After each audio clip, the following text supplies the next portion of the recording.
Well, it feels really great to be back in my rig already. I am a happy camper to be in here. And I'm excited, you know. It's fun to have a little house on wheels, and I just love that I can, you know, cook in here if I want to. If I want to stop this morning and make myself a little breakfast, I can do that. I almost thought about trying to turn on the generator so that I can put my food in the fridge, because it is a 3-hour trip. But I don't know, I'm a little scared to try it, even though I know it's okay to do. Maybe I'll try it on the way home when it's going to be hotter, probably. But yeah, it feels really great to be back in here, I must say. It helps me out a lot to have my checklist that I typed up before departure. And so I'll reference that before I take off. Got all my stuff stowed away in here. Ice chest, water, another ice chest, and I've got my batteries in the back there.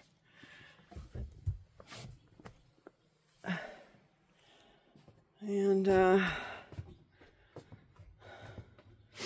like to have the back window open so I can kind of, when I look in my rearview mirror, I can kind of see who's behind me. So that's handy to have.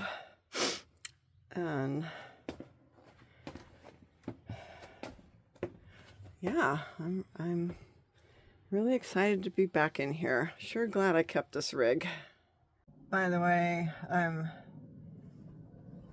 really happy I kept my rig, because yesterday on my way to the doctor's appointment I saw a green Lazy Days going down the road, and it was great to see it, but if I hadn't had mine anymore I would have been really bummed and sad to see that, you know, like, ah, mine's gone now.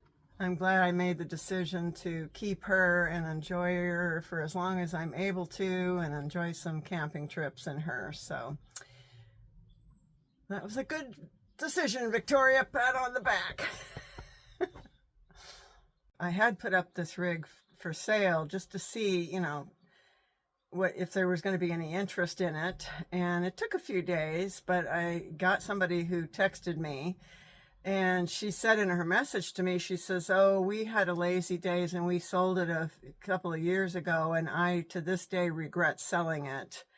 And that's kind of, it was kind of a sign to me that, yeah, I don't want to be in that place either, where I'm regretting that I sold it, especially before I really got a chance to really do, you know, some camping trips and national parks in her. So that was a sign, and that's exactly when I decided to take my ad down.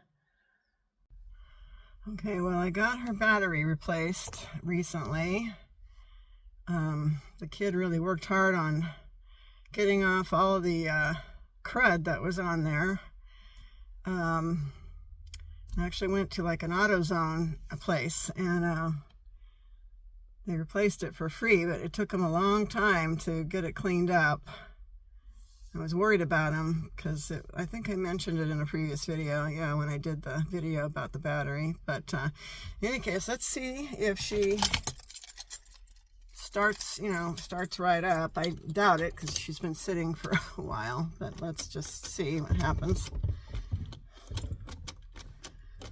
Oh, that's odd. I actually can't get the ignition to turn. Okay, maybe I have the key in the wrong direction. No? Oh dear. Oh no. Maybe I'm not going to get anywhere today. This is the first that this has happened.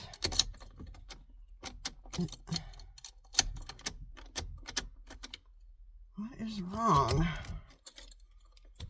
What is the deal? It's not the key, it's the thing, the whole thing won't turn.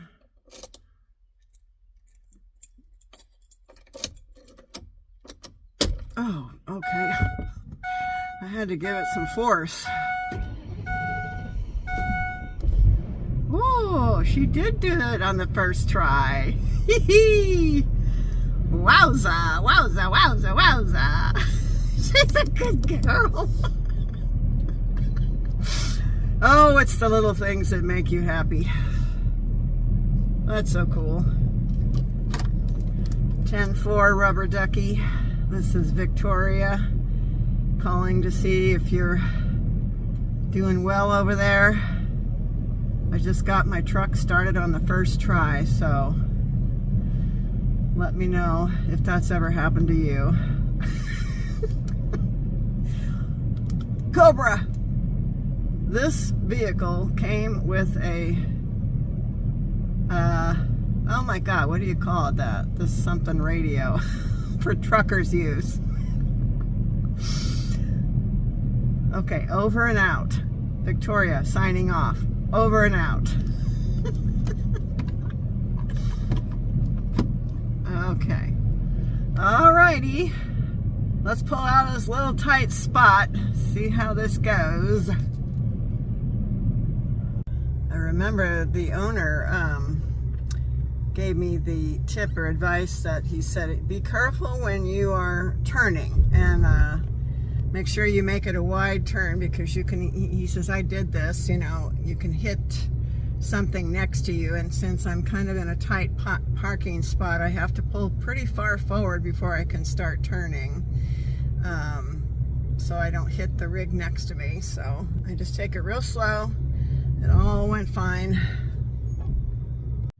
I just noticed before getting into my rig that it's pretty dirty. You know, we've had some rains lately, and so I don't like seeing it dirty. I'd like to see it nice and clean and shiny, but I don't know what to do, because, you know, I washed this once on my 6-week trip, you know, going into one of these self-serve gas, wash places, and it was really hard for me to clean this thing. Really hard. I was exhausted afterwards, so I can't see myself trying to do that again. You know, it's so high, you know, you're just doing a lot of this, so it just was really, and it's so much more to wash, you know. It's like I washed my car yesterday and it was easy, but with this it's hard, so I'm just gonna have to live with the dirt, I guess. I hate seeing it this way, because I'm a little bit of a clean freak. On a scale of 1 to 10, I'm probably about a 6.5, 7, something like that. I'm not totally anal. I used to be, but I'm a little more relaxed about it now. I will let things go a lot longer than I used to. It bothers me, but I just don't have the energy to clean as much as I used to, so I just have to let it go, you know. You know, in my home, my car, everything. So yeah, just washing this thing is really challenging and hard. So yeah, my car is locked.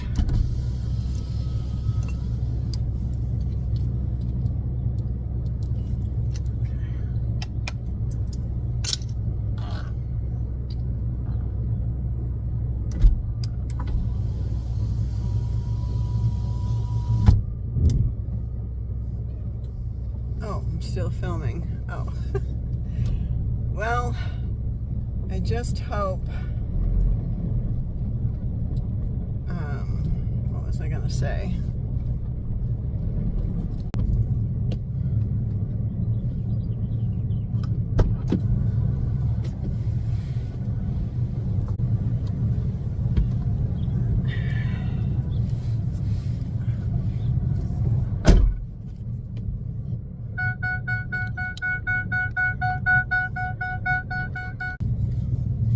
Okay, I want to see how I drive. Okay, I'm putting in my seatbelt. Hold on to your hat. There we go. Take off the brake. I try to be good about doing my brake. It's hard to get used to, you know, like after driving my car, I got to get used to this one, because I have a push button in my car, and this one is a key. And the brake is different, and so, you know, things are different, so I got to readjust and get used to this new vehicle, and vice versa when I get back into my car. It feels so small when I get back into my car. I feel so vulnerable when I get back into my little tiny car, and then that goes away and then I'm fine. But initially it's like, whoa, this feels so small compared to the big truck.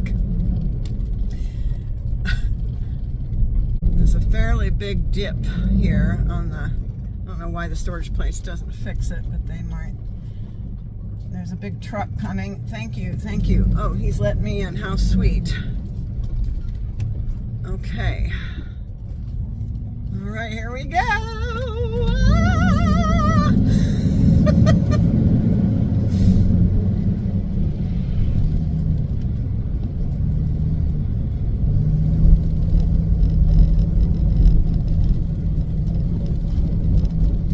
I like riding high like this. It's really fun to be driving high. That's why I feel so small when I get back into my SUV, because it's so much lower to the ground. So you do feel a little more vulnerable, at least I do. So I love how you ride high like this. It's great. But I'm driving on a 2-lane highway right now, so I'm kind of hugging the white line on the right here because I don't like being too close to cars going that way. I don't like these 2-lane highways, even in my car. First stop is I'm going to stop at Whole Foods. I realized this morning when I was packing up that I don't quite have enough vegetables to consume this weekend. Since my diet is so limited, it's kind of making my shopping a lot simpler, you know. It's like I'm basically in the produce aisles and then over at the, you know, meat deli. Okay, just finished with my shopping. Got some green juice.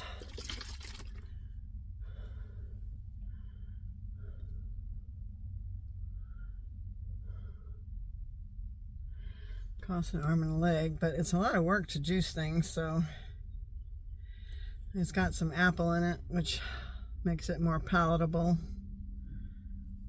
Oh, it's got some other things in here. Interesting. It's got spirulina, chlorella, barley grass, ginger, mint tea, apple celery, cucumber, kale, collards, and lemon. See how it tastes.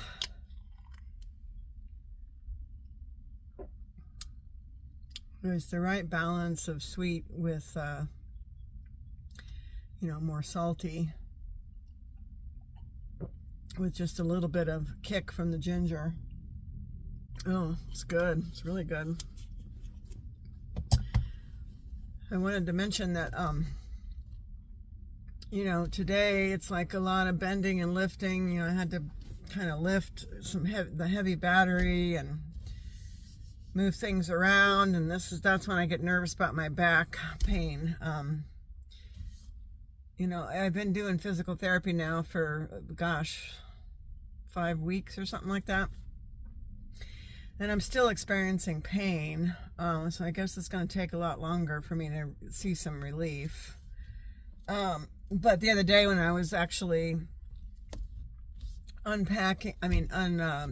packing up my things at the dog sit job and then loading them into my car, you know, and then I have to clean the house and do a lot of stuff, get the dog, I had to bend over and get the dog brushed and cleaned up and make sure he's nice for the owner and stuff like that. And so by the end of that day, my back was hurting really bad. But thankfully, just resting overnight the next day, I was okay. That's usually how it goes for me.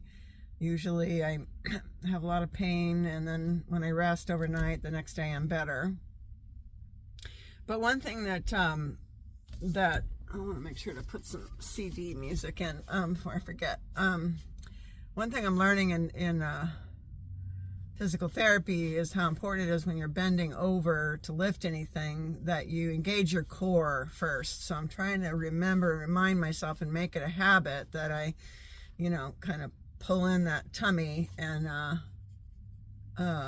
engage my core before picking up something.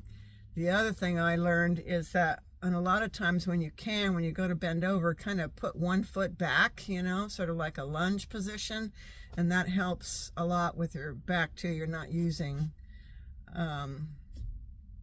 your entire back to try to lift something. So I'm trying to remember to do that as well. So those little tips are good for us older ladies with back issues, or just to protect your back in general, actually. So I'm trying to remember those. So yeah, that's it. Okay, getting on the road now. It's getting late.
In the little town of Cloverdale.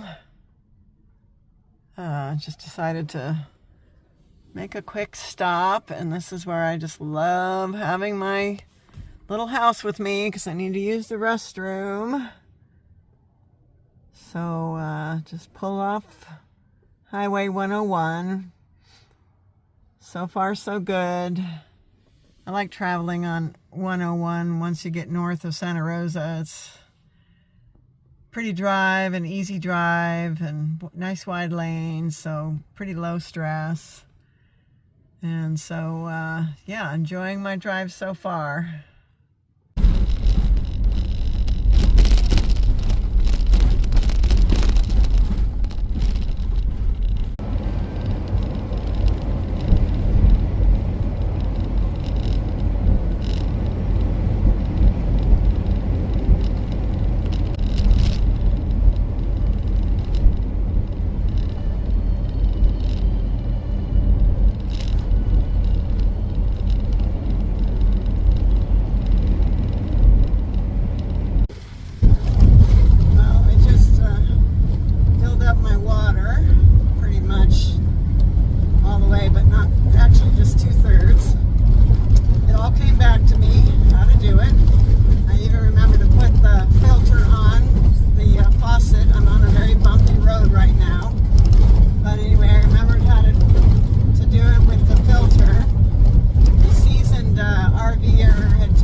Willits now, and just about to turn on Highway 20 and go west towards Fort Bragg. I think I've only been on Highway 20 once, and I remember it's got a lot of trees and it's very pretty. They call Willits the gateway to the Redwoods. I don't think it's too windy, but Google Maps was trying to take me on another road called Branscombe Road, and I looked on the Google Maps and that one looked way too windy. So I'm sticking with Highway 20, even though it's going to add another Continue on California 20 West for 33 miles. 10 to 15 minutes. Yeah, I was thinking about it, and this campground's $33 a night for seniors. It's a state park, and I was thinking that that's actually pretty much the standard price for California state parks, you know. So, you know, that's what you can expect to pay here for a park. More if it's a desirable area, you know, for sure, like near Lake Tahoe and stuff. But yeah, I was hoping to get here by 1 o'clock, and now it looks like I'm not getting there until 2:30.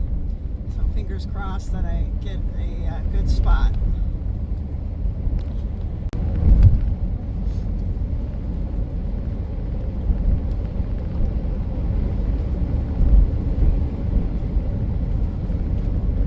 These 2-lane highways today, which are not my favorite kind of road.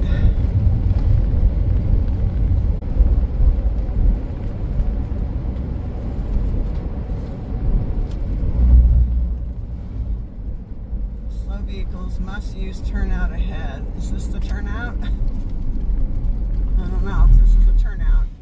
Shoot. I don't think it was.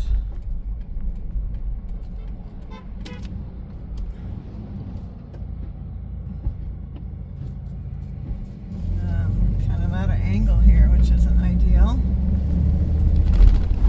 So vehicles with 5 or more following vehicles must use turnout. Oh, okay. Well, I think I had about 5 behind me. At least there's turnouts, but I prefer them to be... Oh, is there a turnout up here? Oh, yeah. Oops, I think I did it too soon. All right. Next time, just wait. Now you got an asphalt turnout. That's easy. Good.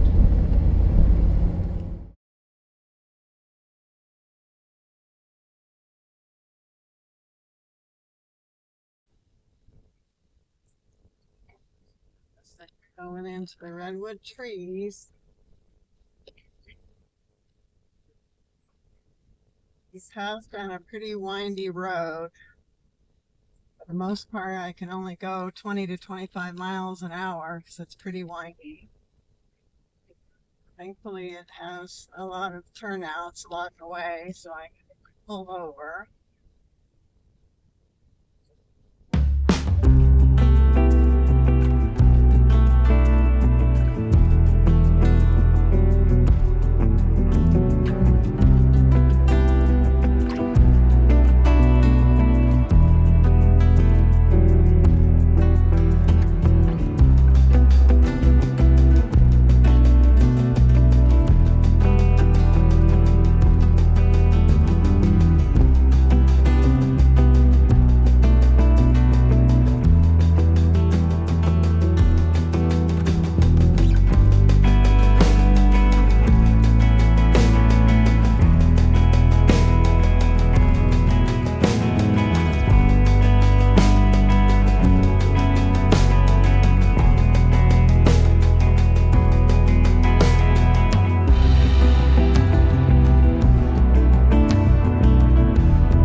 Made it to Fort Bragg.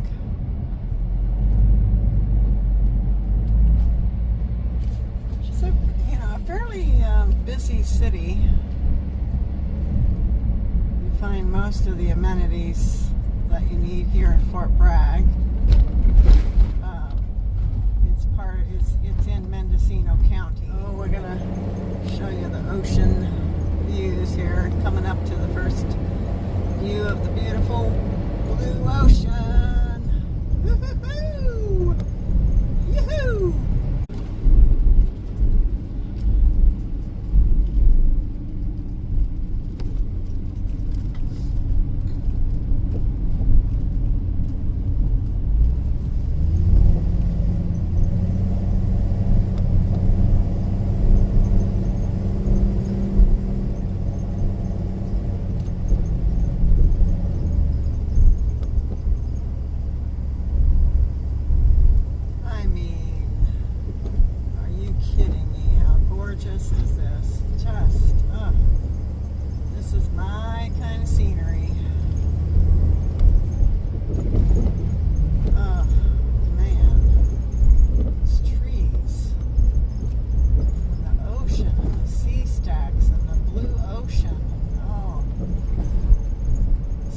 Sore eyes.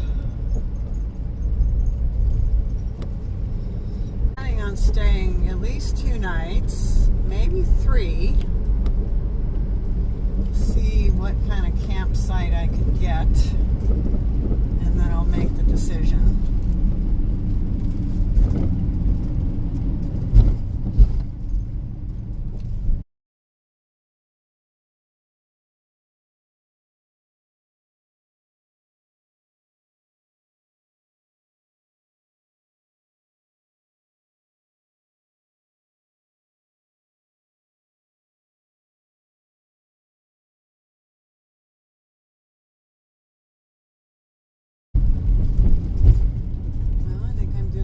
Job of navigating these narrow, windy roads.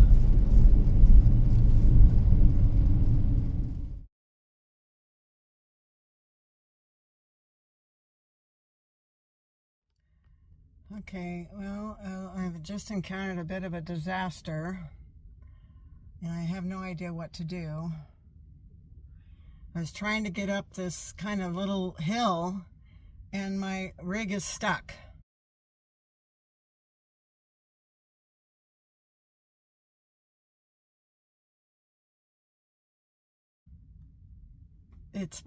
I keep trying to go forward, then I try to go back, and it won't move, and all it's doing is the back wheels are just spinning and burning rubber, and I can't get it to go anywhere, and I don't have much of a cell signal here to even reach anybody for help, so I'm kind of panicking now. It looks like there's a house and a car over there, so I might have to walk over there and see if somebody can help me, but I don't know, I'm in a real pickle here. I'll see the rig. It's scraped on the bottom there, and then the wheel's just spinning and digging a hole here. And I tried going forward, I tried going back, I tried turning the wheel. The back wheels don't turn, obviously, and I can't get it to even budge. Oh my God. Tried, this can't be good for the tires. I tried this, but it's just didn't really help to try to, I don't know what to do. I don't know what to do.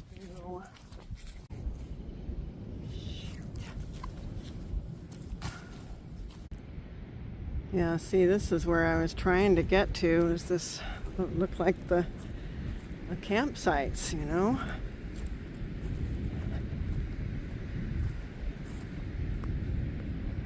But it's a gravelly road.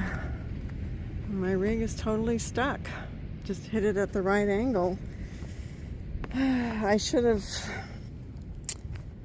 I think my mistake was not entering that hill at an angle. I'm gonna go try again, but it just won't budge. I couldn't find anybody over there. Oh, crap. Well, this is my first major challenge in the RV. I smelled so much like burnt rubber. I sure hope I didn't. I don't know if it's burnt rubber or.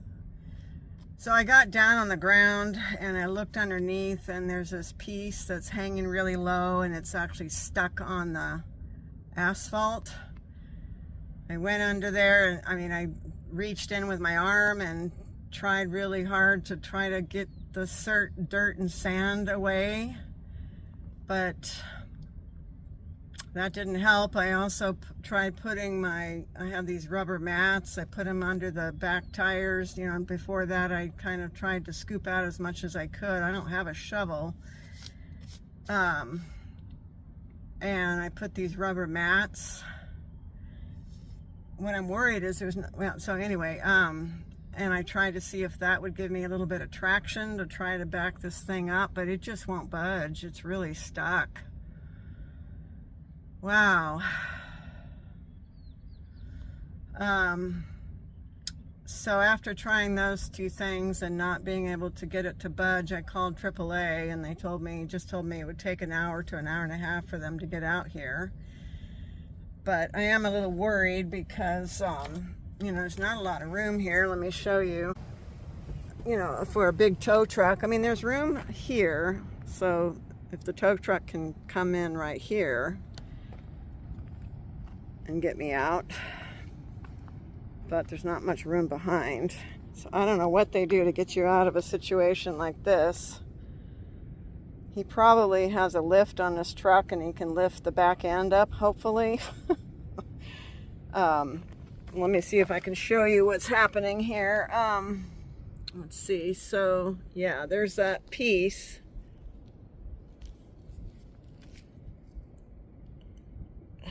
Right there.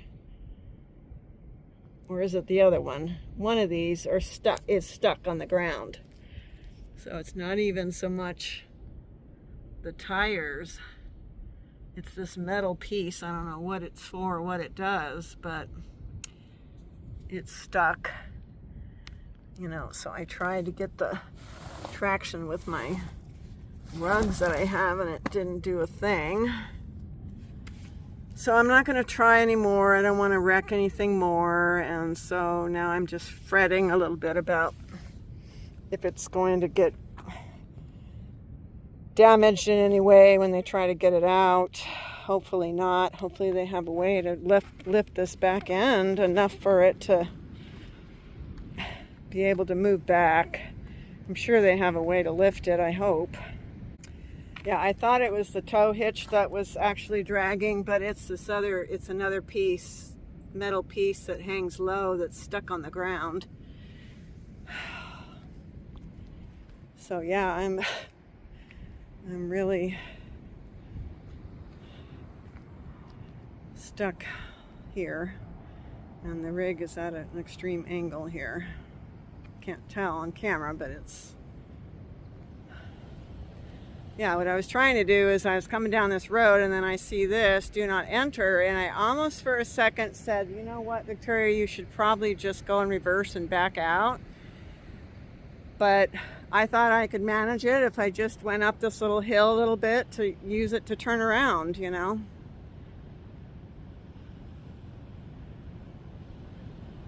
But I heard a scraping noise and then it just wouldn't budge. So, shoot. I think actually that might be the campground I was actually looking for. It's way up there. See? I think that might be the campground I was supposed to be.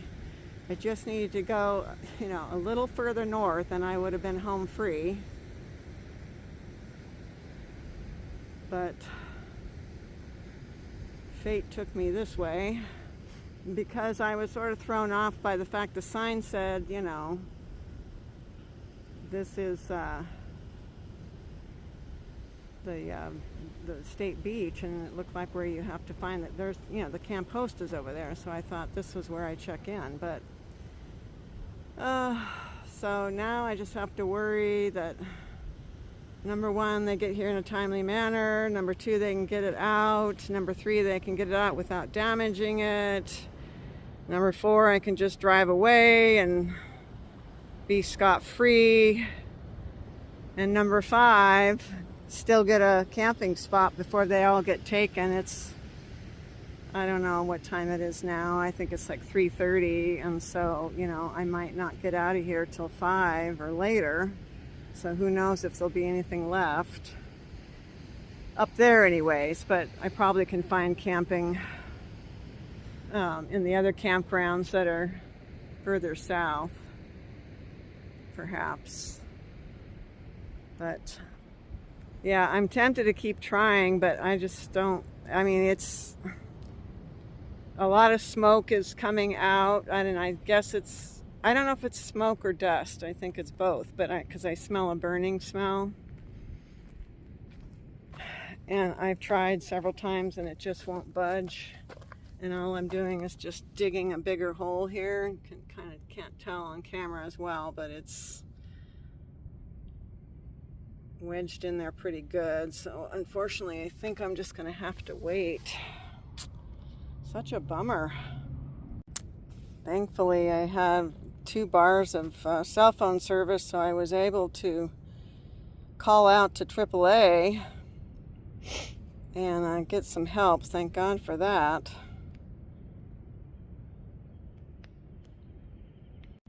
They ask you if you know the address of your location, and I'm like, well, I don't know the address. All I know is I'm at Westport Beach State Park, and but there's several campgrounds, so the driver might be struggling to try to figure out which one I'm at. And I said to her, can you send me a link where I can click on it and it shows exactly where I'm at? And she said, yeah, I could do that. So she sent me a link, and then I was able to share my location and show exactly where I'm at. So hopefully that will help the tow driver to find me. But this is when I'm kind of glad that I've got an RV and I can just hang out there and lay down if I want, although the RV is at a pretty extreme angle right now, so it may not be comfortable to lay down. But I could sit down maybe and have a little snack. I've got the brake on, so I think it's safe for me to be inside. But yeah, I mean, it's a little scary because I am kind of close to a cliff right here. I just hope the tow truck driver has enough room to work with here to get me out.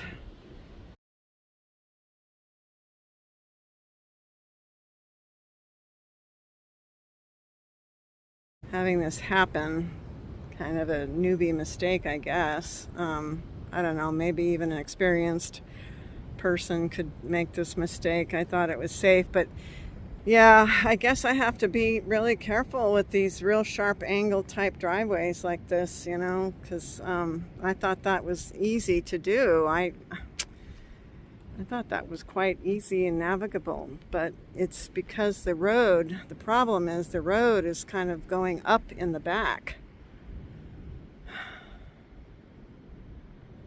So that's the issue, is there's a dip, but the road is kind of going up, and so it's so easy to get the back of your vehicle stuck there. Oh boy. I'm eating my snack. I'm not feeling quite so bad right now because this guy in his long truck and trailer almost did the same thing, where they came in at the same spot thinking that there was campsites up here, and then they came around and they came all the way here and then stopped when they saw that I was stuck and that there was a dead end. So now he's having to reverse. Looks like he's doing it just fine. He had to negotiate a curve, but that's harder to do, in a trailer to do that. But They were a Canadian couple and they couldn't be more sweet. He really was going to try and see if he could hook up to my rig and pull it out. He told me that the two pieces there on the bottom are actually doing what they're meant to do. It's actually, those things are meant to stop you from ruining the bottom of your rig. So he says, I think they're supposed to do exactly what they're meant to do, so they're doing their job, and they are not letting you, you know, scrape and ruin the bottom of your rig. But I told him that AAA was supposed to be coming, although I'm still waiting to get an update. I'm not too far from Fort Bragg, so hopefully they've got somebody there that can handle this and pull me out. So he says, I don't want to mess with it, you know, and if AAA is coming, you know, I don't want to damage anything in the process, so let's let the professionals do it. And I'm like, I totally get it, you know. He said, but in case they don't come, let me give you our phone number and, you know, let us know, and we'll come back and try to get you out. But they're driving 2 more hours going further north to Shelter Cove Campground. And I don't expect him to like turn around and come back down again. I think that would just be really difficult to do. But yeah, that's a lot to ask. Well, I just got a AAA text update, and it says they're still trying to find the best driver for me. So I really, gosh, I hope they can get somebody. It's Friday night, and not many choices, and this might take hours. That's what I'm afraid of, to get somebody to come all this way, since I'm in a remote location. So I'm pretty worried about whether or not they can get somebody to come out here and rescue me.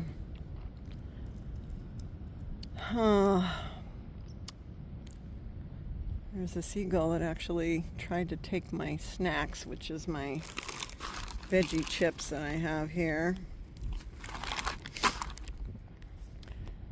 But I'm grateful that it's not dark out and that the weather's nice, and that I've got some nice views. I was inside the rig, but I actually started to feel a little unsafe in there because I heard a creak.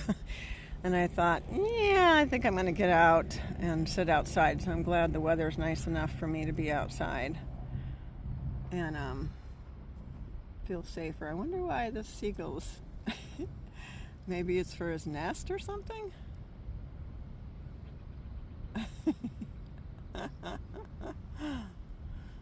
Carrying around a nest. The fluff they call it. Now I see another rig coming in. Oh gosh. Now they're going to come over here too and do the same thing. There's this. So everybody's, oh God, you know, they really should put the sign, you know, that it's a dead end here, you know, further over there before people come down this road. That would be safer for people. Well, I hope this doesn't take hours and hours.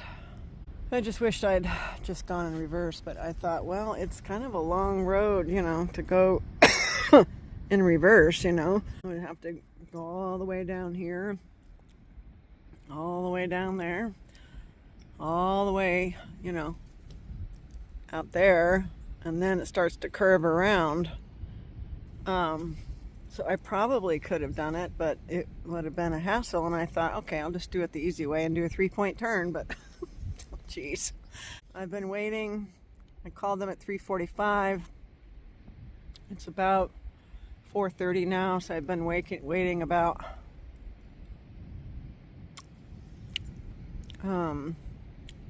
45 minutes, so I've got another 45 minutes to wait, but they're sending me text messages saying they're still trying to match me with a good driver.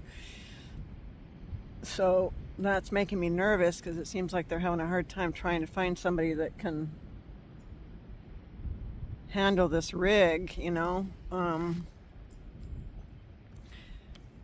Because otherwise they'd send a text and say, yeah, the driver's, you know, estimated time of arrival such and such, and that means they've actually got somebody that can do it. So until I get that text, I'm not going to be resting easy. Well, let's look at the pretty views while we're waiting. There's the sweet couple. They're taking their dogs out for a walk. They were telling me that they like to do hookup camping so that they have AC for their dogs.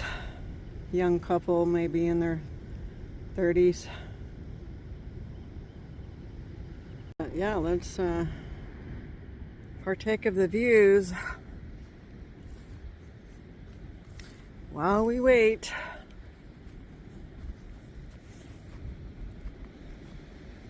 I guess this is glad, you know, when I'm glad I have Starlink, because I am carrying it with me. Because I was thinking if I didn't have a cell signal, I could always turn on the Starlink to do an internet call.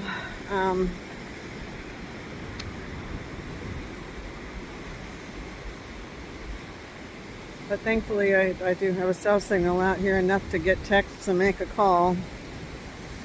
Oh, that's beautiful.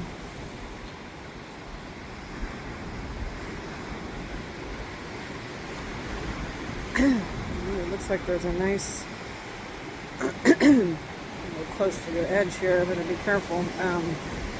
Little beach over there. Bet you can hike down to that beach. Yeah. I think I see a person down there.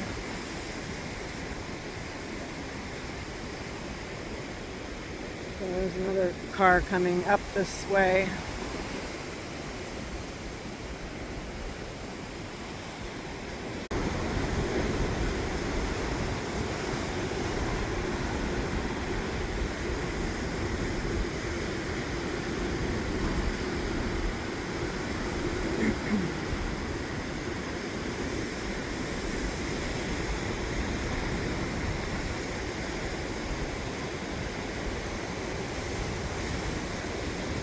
Quite the view.